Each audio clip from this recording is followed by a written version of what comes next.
for marketers? So one of our early campaigns was Squatty Potty. And of course, now the Squatty Potty pooping unicorn is famous and everyone's seen it. And it's, kind of become a cultural phenomenon. People dress up as the unicorn for Halloween now. But it hasn't always been that way. In fact, it started out as a stupid idea. And when we originally pitched that idea to Squatty Potty, every single person in their organization except for one thought it was a terrible idea, and they said no. So two of the three original founders said no.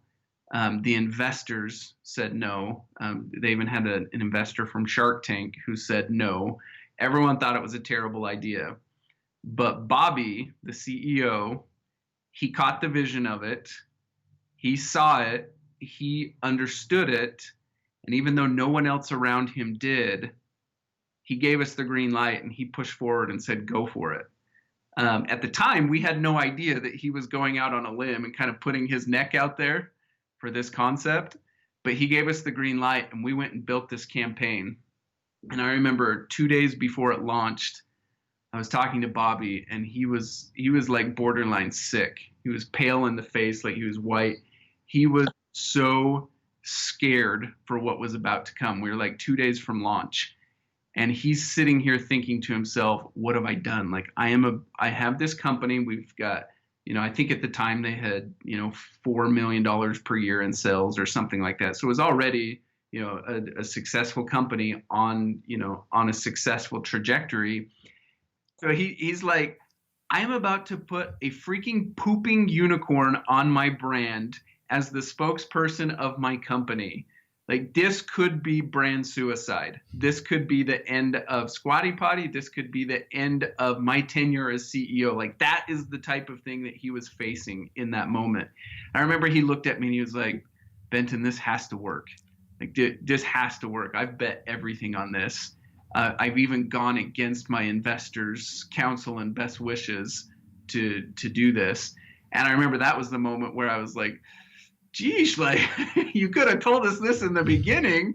Like there's nothing we can really do about it now other than just go live with it and hope for the best. What are the insights that you would be able to derive from that story? That's a fantastic story. I think at the end of the day, Bobby trusted his gut. He caught the vision of it and he knew that it was right and he knew that it would work. But he had to take the risk. He had to roll the dice and go for it. He had to do something bold, and he had to ignore all of the naysayers and the detractors to move forward with it. And of course now history shows like what a brilliant move it was. He made millions and millions of dollars from that campaign, and it completely changed the trajectory of that brand. But at the time, that was a really scary, bold move for him. And to this day, I just take my hat off to Bobby for having the courage to do something like that. Tremendous. Is that a bit like trust your gut and make the leap? Yeah. I mean, when it comes to trusting our gut, we always have to, look at the risks, look at the potential rewards, look at any data that's available, and we bring all of those different inputs together to generate a decision. But at the end of the day, yeah, we do have to take some risks in our decision making. And if we're not taking risks, then we're not ever setting ourselves up for the big rewards. Love it. Okay. Now, can you say who you are and what you do? I'm Benton Crane, CEO of Harmon Brothers. I lead a team of brilliant storytellers who are the creative geniuses behind some of the most famous campaigns on the internet, including Squatty Potty, Poopery, Chatbooks, Purple Mattresses, and many others.